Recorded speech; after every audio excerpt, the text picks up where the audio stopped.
नमो भगवते वासुदेवाय। आप सभी का दिन शुभ हो। रसपान कीजिए अधिक मास महात्म्य के आज के अध्याय का। शौनक आदि 88,000 ऋषियों के पूछने पर श्री सूत जी बोले, हे तपोधन, आप लोगों ने जो प्रश्न किया है वही प्रश्न नारद जी ने श्री नारायण से किया था। सो श्री नारायण ने जो उत्तर दिया वही मैं आप लोगों से कहता हूँ। नारद जी बोले, श्री विष्णु ने अधिमास का अपार दुख निवेदन करके जब मौन धारण किया तब हे बद्रीपते, पुरुषोत्तम ने क्या किया, सो इस समय आप हमसे कहिए। श्री नारायण बोले, हे वत्स, गोलोकनाथ श्री कृष्ण ने श्री विष्णु के प्रति जो कहा वह अत्यंत गुप्त है, परंतु भक्त, आस्तिक, सेवक, दंभ रहित अधिकारी पुरुष को कहना चाहिए, इसलिए मैं सब कहता हूँ, सुनो।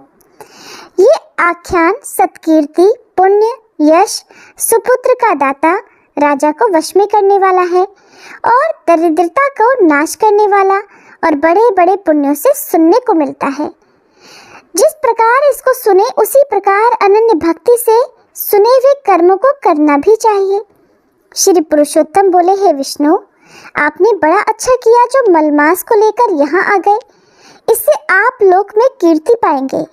आपने जिसका उद्धार स्वीकार किया उसको हमने ही स्वीकार किया, ऐसा समझिए। इसलिए इसको हम अपने समान सर्वोपरि करेंगे। गुणों से, कीर्ति के अनुभव से, पराक्रम से, भक्तों को वरदान देने से और भी जो मेरे गुण हैं उनसे मैं पुरुषोत्तम जैसे लोक में प्रसिद्ध हूँ, वैसे ही ये मलमास भी लोकों में पुरुषोत्तम करके प्रसिद्ध होगा। मुझ में जितने भी गुण हैं वे सब आज से मैंने इसे दे दिए। पुरुषोत्तम, जो मेरा नाम लोक तथा वेद में प्रसिद्ध है, वह भी आपकी प्रसन्नता का अर्थ आज मैंने इसे दे दिया। हे मधुसूदन, आज से मैं इस अधिमास का स्वामी भी होऊंगा। इसके पुरुषोत्तम इस नाम से सब जगत पवित्र हो जाएगा। मेरी समानता पाकर यह अधिमास सभी मासों का राजा होगा। ये अधिमास जगत पूज्य और जगत से वंदना करवाने के योग्य होगा। इसकी पूजा और व्रत जो करेंगे उनके दुख और दारिद्र्य का नाश हो जाएगा। चैत्र आदि सभी मास सकाम हैं, इसको हमने निष्काम किया है। इसको हमने अपने ही समान समस्त प्राणियों को मोक्ष देने वाला बना दिया है। जो प्राणी सकाम अथवा निष्काम होकर अधिमास का पूजन करेगा वह अपने सभी कर्मों को भस्म कर निश्चय मुझे प्राप्त होगा। जिस परम पद प्राप्ति के लिए बड़े बड़े भाग्य वाले यति ब्रह्मचारी लोग तपस्या करते हैं और महात्मा लोग निराहार व्रत करते हैं और दृढ़ व्रत लोग फल, पत्ता, वायु का सेवन कर रहते हैं और काम क्रोध रहित जितेंद्रिय रहते हैं, वे और वर्षा काल में मैदान में रहने वाले, जाड़े में शीत, गर्मी में धूप सहन करने वाले मेरे पद के लिए यत्न करते रहते हैं। हे गरुड़ध्वज, तब भी वे मेरे अव्यय परम पद को नहीं प्राप्त होते हैं, किंतु पुरुषोत्तम के भक्त एक मास के ही व्रत से बिना परिश्रम, जरा, मृत्यु रहित उस परम पद को पा लेंगे। ये अधिमास व्रत संपूर्ण साधनों में श्रेष्ठ साधन है और सभी कामनाओं के फल की सिद्धि को देने वाला है। इसलिए इस पुरुषोत्तम मास का व्रत सभी को करना चाहिए।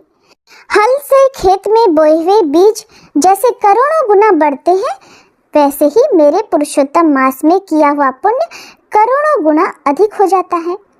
कोई चातुर्मास आदि यज्ञ करने से स्वर्ग में जाते हैं, वह भी भोगों को भोग कर पृथ्वी पर आ जाते हैं, लेकिन जो पुरुष आदर से विधि पूर्वक अधिमास का व्रत करता है वह अपने समस्त कुल का उद्धार कर मुझ में लीन हो जाता है, मुझ में मिल जाता है, इसमें संशय नहीं। मुझे प्राप्त होकर प्राणी पुनः जन्म, मृत्यु, भय से युक्त और आदि व्याधि और जरा से ग्रस्त संसार में फिर नहीं आता। जहाँ जाकर फिर पतन नहीं होता, सो मेरा परम धाम है।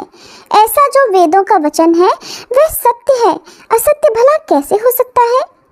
ये अधिमास और इसका स्वामी मैं ही हूँ और मैंने ही इसे बनाया है। और पुरुषोत्तम, ये जो मेरा नाम है सो भी मैंने इसे दे दिया है। इसलिए इसके भक्तों की मुझे दिन रात चिंता बनी रहती है। इसके भक्तों की मनोकामनाओं को मुझे ही पूर्ण करना पड़ता है। कभी कभी मेरे भक्तों का अपराध भी गणना में आ जाता है, लेकिन पुरुषोत्तम मास के भक्तों का अपराध मैं कभी नहीं गिनता। हे विष्णु, मेरी आराधना से मेरे भक्तों की आराधना करना मुझे प्रिय है। मेरे भक्तों की कामना पूर्ण करने में मुझे कभी देर भी हो जाती है, लेकिन मेरे इस मास के जो भक्त हैं उनकी कामना पूरी करने में मुझे कभी भी देरी नहीं होती।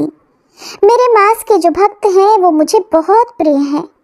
जो मनुष्य इस अधिमास में जप दान नहीं करते वे महामूर्ख हैं, और जो पुण्य कर्म रहित प्राणी स्नान भी नहीं करते और देवता तीर्थ द्विजों से द्वेष करते हैं वे दुष्ट अभागी और दूसरों के भाग्य से जीवन चलाने वाले होते हैं।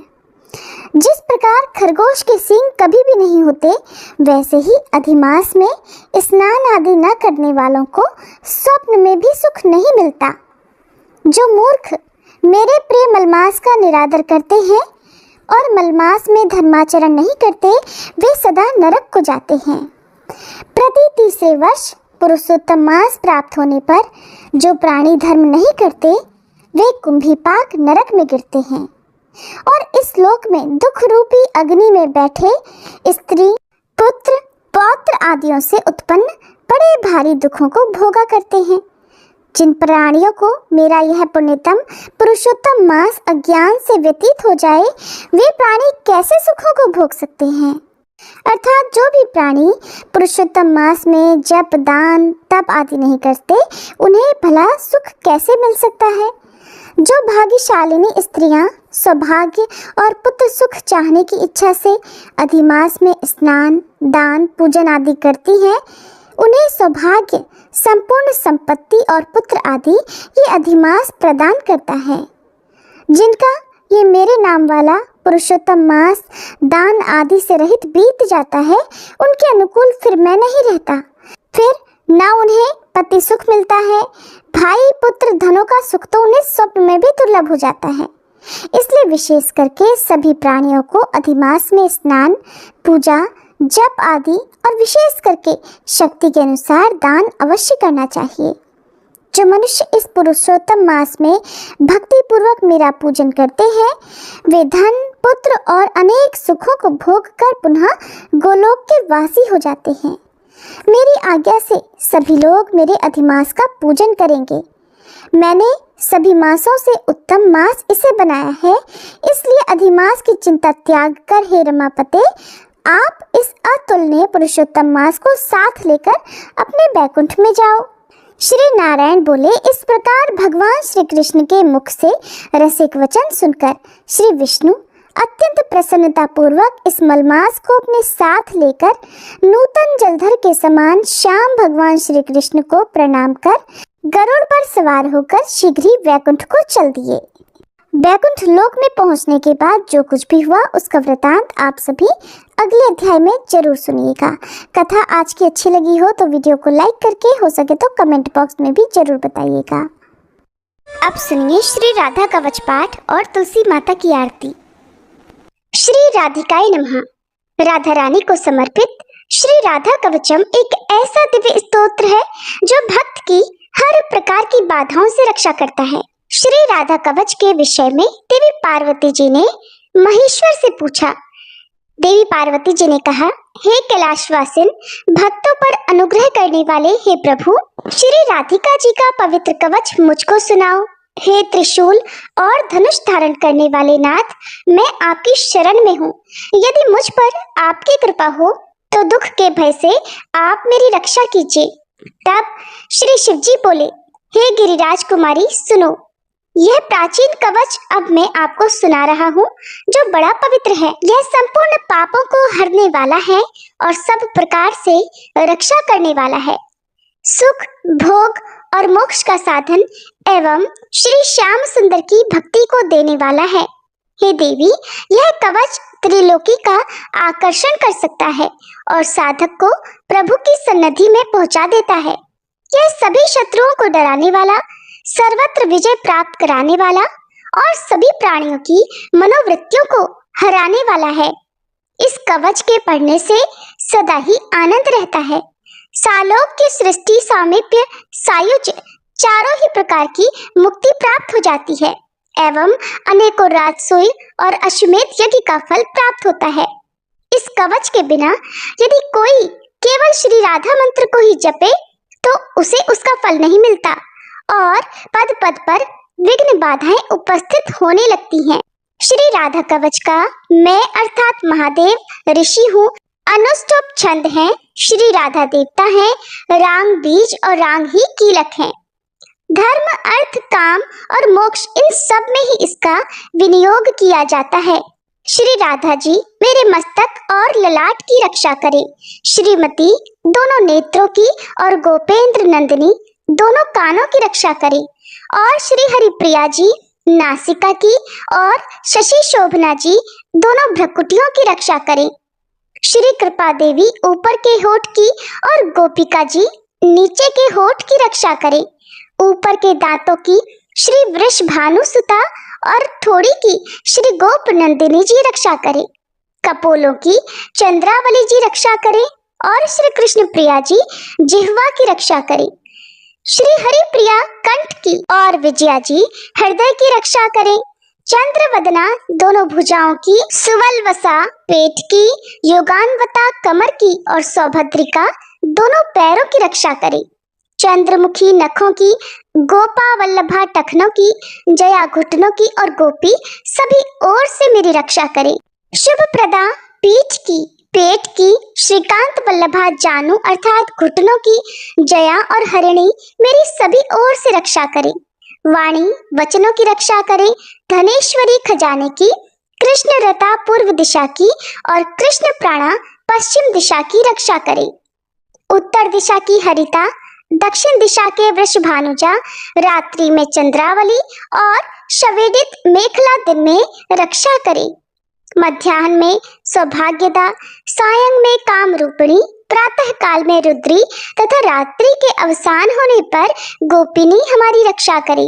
संगम में हेतुदा, दिन वृद्धि के अवसर में केतुमाला, अपराह्न में हमें शेषा और संपूर्ण संध्यों में शमिता रक्षा करे। उपभोग के समय योगिनी, रति प्रदा रति के समय, योग के समय में रत्नावली और कामेशी एवं कौतुकी नित्य प्रति मेरी रक्षा करे। कृष्ण मानसा श्री राधिका जी सदा सर्वदा सब कार्यों में मेरी रक्षा करे। जिन स्थलों के नामों की चर्चा नहीं की गई है उन सब की श्री ललिता जी रक्षा करे। महेश्वर कहते हैं, हे देवी, यह अद्भुत कवच हमने तुम्हें सुना दिया। इसका नाम है सर्व रक्षा कारक। यदि इसे कोई प्रातः, मध्याह्न या सायंकाल पढ़ता है तो इससे बड़ी भारी रक्षा हो जाती है। श्री राधा कवच के पढ़ने से उस साधक के मन में जैसी कामना हो वैसे ही सिद्धि हो जाती है। राजद्वार, सभा संग्राम और शत्रुओं द्वारा पहुंचाए हुए संकट के समय, प्राण और धन विनिष्ट होने के समय यदि मनुष्य यत्न से इसका पाठ करे तो हे देवी उनका कार्य सिद्ध हो जाता है और उसको कहीं भी भय नहीं रहता। और तो और उसने सचमुच श्री राधिका जी की आराधना कर ली। गंगा स्नान और भगवान के नाम से जो फल प्राप्त होता है, निस्संदेह वह फल इस कवच के पढ़ने वाले को मिल जाता है। हल्दी, गोरोचन, चंदन से भोजपत्र पर इस कवच को लिखकर जो कोई मस्तक, भुजा और कंठ में बांध ले, हे देवी, वह हरि के समान हो जाता है। ब्रह्मा जी इस कवच के प्रसाद से ही सृष्टि रचते हैं, श्री विष्णु पालन करते हैं और मैं अर्थात शंकर इसी कवच के प्रसाद से ही सृष्टि का संहार करता हूँ।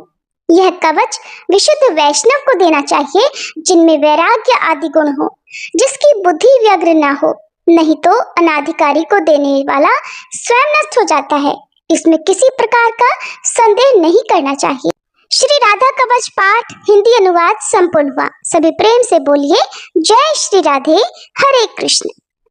तुलसी महारानी नमो नमो, हरि की पटरानी नमो नमो, धन तुलसी पूरण तप कीनो, धन तुलसी पूरण तप कीनो, शालिग्राम बनी पटरानी, नमो नमो तुलसी महारानी, नमो नमो।